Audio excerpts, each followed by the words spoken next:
तो hello my dear students, welcome back to my channel secret topper. तो student, अगर आप भी हो इस बार 12th में और आपको 2026 में इंग्लिश का पेपर देना है ना, तो आज के इस वीडियो में मैं आपका इंग्लिश में पूरे के पूरे 4 नंबर एक ही वीडियो में कंप्लीट करवाने वाला हूं। क्योंकि इस वीडियो में हम पढ़ेंगे क्लास 12 इंग्लिश के 3 यानी कि टॉप 3 जो मोस्ट इंपॉर्टेंट सेंट्रल आइडिया हैं, उनको आज के इस वीडियो में हम पढ़ेंगे। अगर आपके इंग्लिश में देखा जाए बच्चों, तो सेंट्रल आइडिया जो होता है ना, ये 100% फिक्स टॉपिक होता है। मतलब जो मैं बताऊंगा बच्चों यही आएगा, और मैं ही नहीं, इंग्लिश का कोई भी टीचर बता सकता है कि कौन सा सेंट्रल आइडिया इस बार पूछा जाएगा। तो आपके इंग्लिश में 3 सबसे इंपॉर्टेंट सेंट्रल आइडिया हैं जो मैं आज बताने वाला हूं। ये आपके बोर्ड एग्जाम में लगभग हर साल पूछे जाते हैं। तो आज ही 4 नंबर कंप्लीट कर लो बच्चों, बस इन 3 सेंट्रल आइडिया को पढ़ लो, इससे बाहर कुछ नहीं आने वाला। और जैसा मैं बताऊंगा ऐसा लिखोगे तो आपको पूरे नंबर मिलेंगे। तो चलिए बच्चों स्टार्ट करते हैं। बस आपसे एक छोटी सी रिक्वेस्ट है कि आप इस वीडियो को कर देना लाइक, और चैनल पर नए हो तो चैनल को कर लेना सब्सक्राइब, ताकि हमारी छोटी सी फैमिली और भी बड़ी हो जाए। देखो, सबसे पहला जो सेंट्रल आइडिया हम पढ़ेंगे ना, वो है माई मदर एट 66 चैप्टर का सेंट्रल आइडिया। पोएट्री का ये सबसे इंपॉर्टेंट चैप्टर है। इसके बाद में हम पढ़ेंगे कीपिंग क्वाइट चैप्टर का, और फिर हम पढ़ेंगे ए थिंग ऑफ ब्यूटी का। ठीक है, तो माई मदर एट 66, मेरी 66 साल की मां।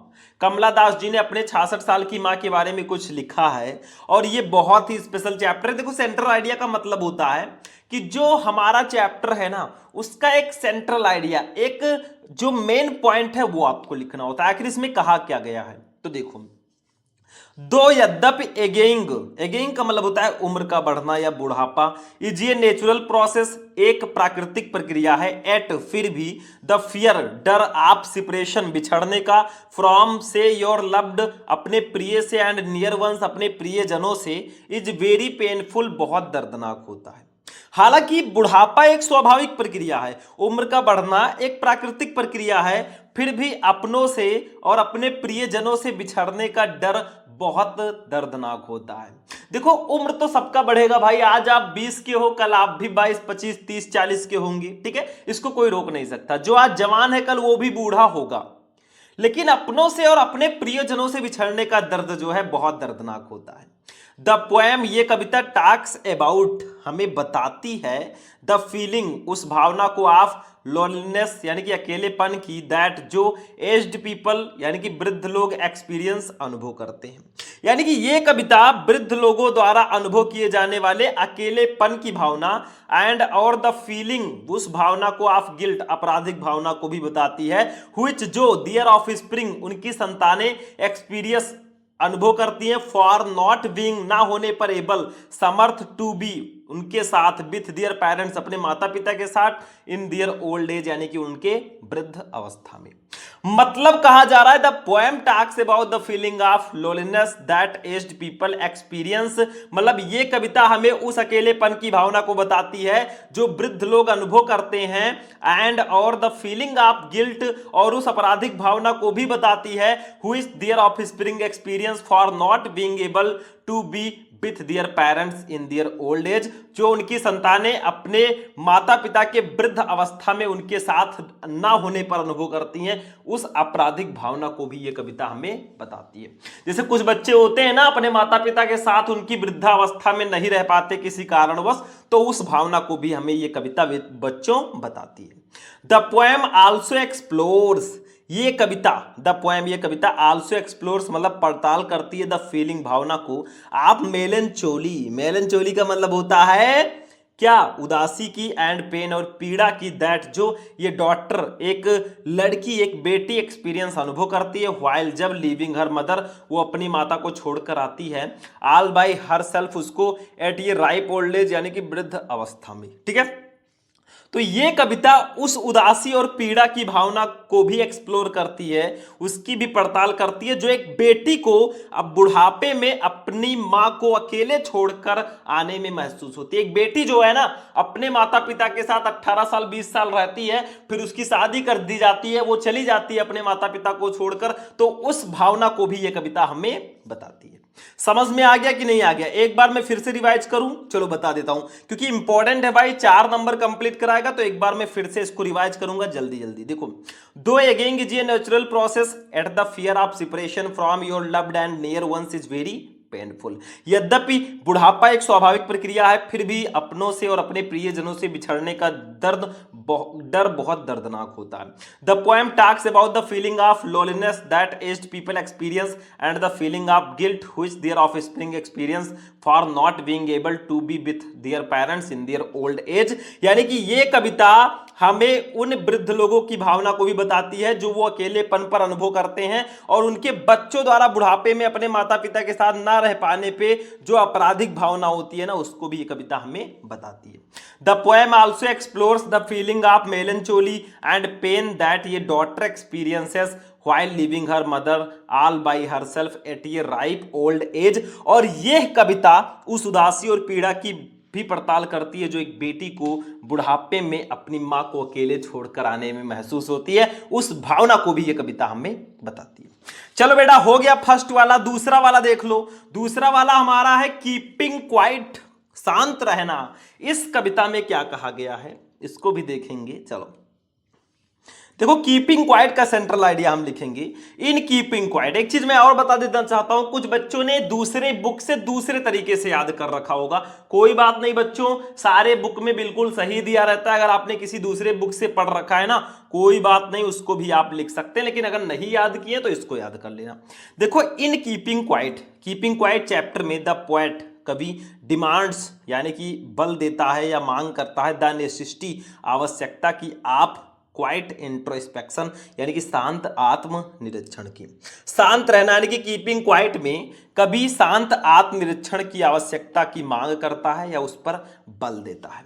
मैन्स एक्शन, मनुष्य के कर्म, ठीक है, हिज रस, उसका भाग दौड़, एंड हरी, और उसकी हड़बड़ी ने, हैव ऑलरेडी, उसने पहले ही, कॉज्ड, कारण बन चुकी है, मच चाओज, अराजकता का, एंड ट्राउबल, परेशानी का, इन द वर्ल्ड, संसार में। तो मनुष्य के कर्म, उसकी भागदौड़ और हड़बड़ी ने पहले ही दुनिया में बहुत अराजकता और परेशानी पैदा कर दी है।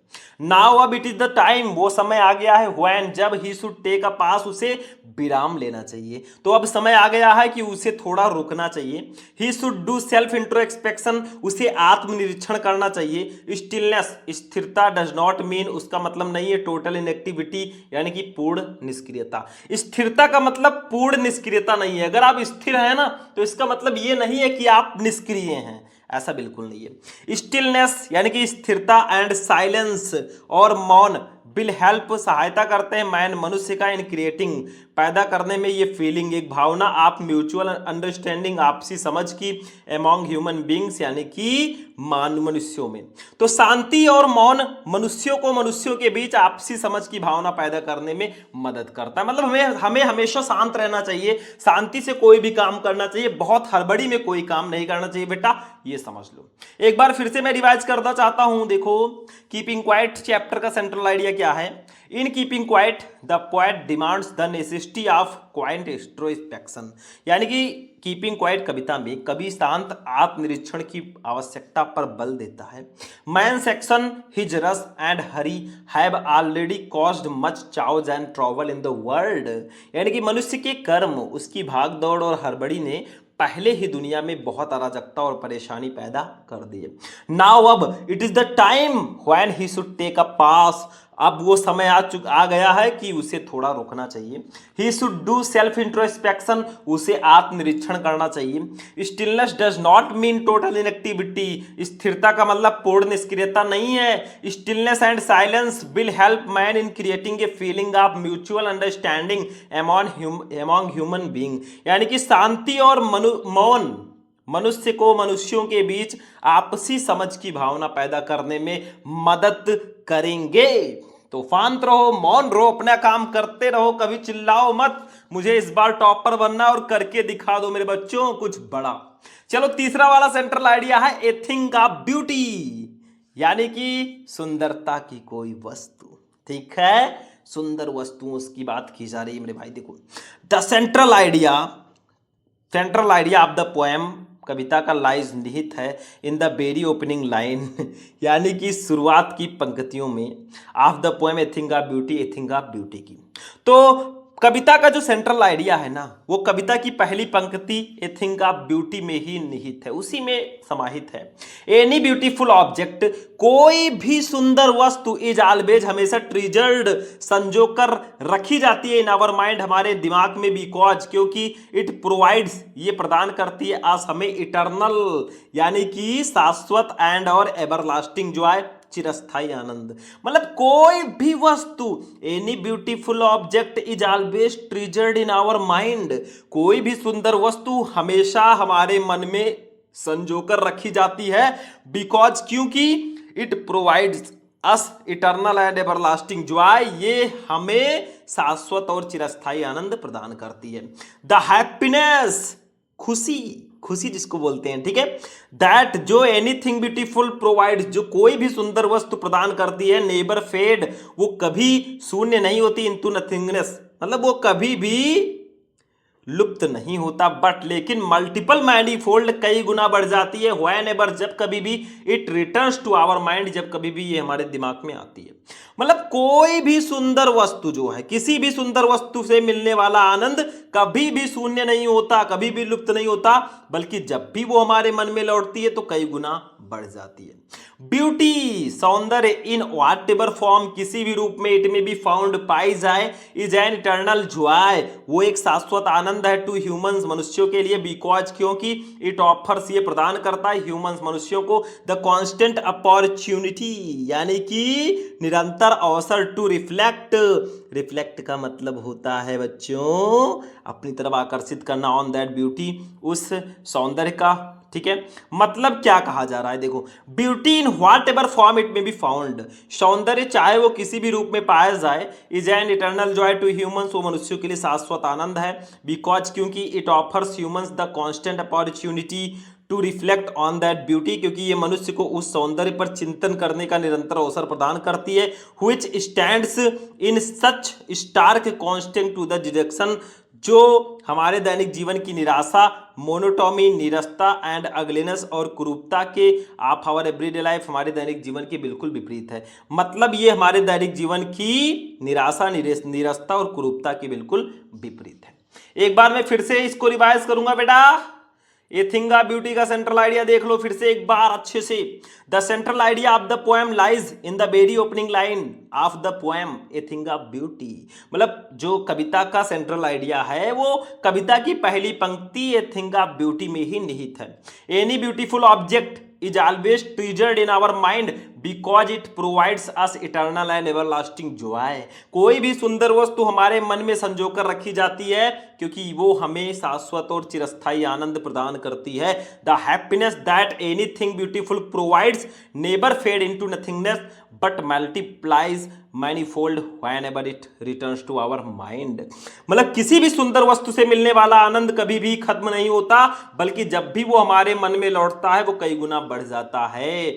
Beauty in whatever form it may be found is an eternal joy to humans, सौंदर्य चाहे वो किसी भी रूप में पाई जाए मनुष्य के लिए शाश्वत आनंद है, because it offers humans the constant opportunity to reflect on that beauty, क्योंकि ये मनुष्यों को उस सौंदर्य पर चिंतन करने का निरंतर अवसर प्रदान करता है, which stands in such stark contrast to the dejection, जो हमारे दैनिक जीवन की निराशा, मोनोटॉमी यानी कि नीरसता एंड अगलीनेस और कुरूपता के बिल्कुल विपरीत है। बेटा बस हो गया, यही है हमारा सेंट्रल आइडिया और मैंने आज आपको बता दिया क्लास 12 इंग्लिश के टॉप 3 सेंट्रल आइडिया। अगर इनको पढ़ लोगे 4 नंबर कोई काट ही नहीं सकता बेटा, आप लोग लिख कर ले लो मुझसे, ठीक है।